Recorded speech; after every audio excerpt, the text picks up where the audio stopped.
Ti ćeš mene da ispričaš Da li ja neću? nešto, ja ću sve da zapišem i sve ću da naučim. Bravo ti. Pa ne glupo mi da se umešava, ja mogu da ih utram. Kako se mesi hleba? Ti mene? Da ti napišem. Okej.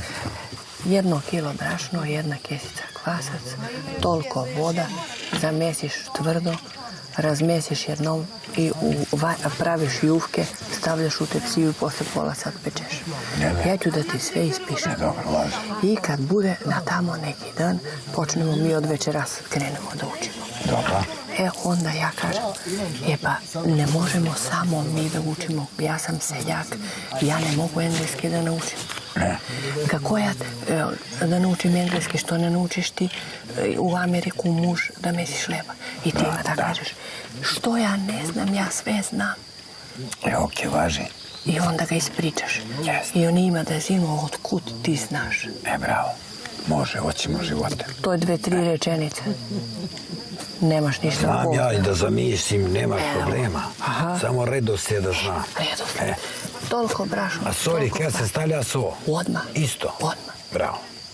Znači, kilo so, kašika. Treba li vruća voda, ne? Samo mlaka. Mlaka, bravo.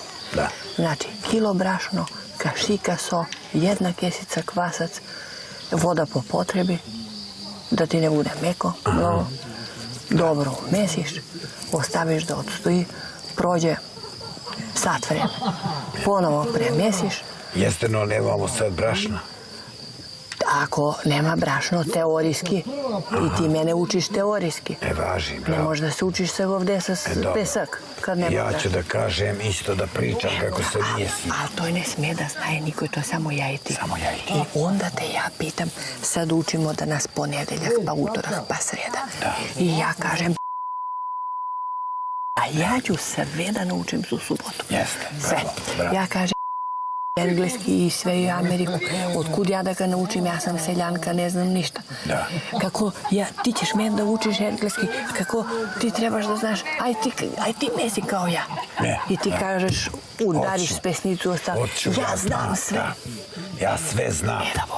Tako i ti da moraš da znaš engleski. I ti, a ja ću sve da naučim. Bravo ti. Sve. Nemoj odjeći. Ali ne smiješ da pričaš nikome. Jel de, bravo. Nemoj da pričaš kao pre, što si se... Neću, 4 mi sine neću. No, don't worry about it.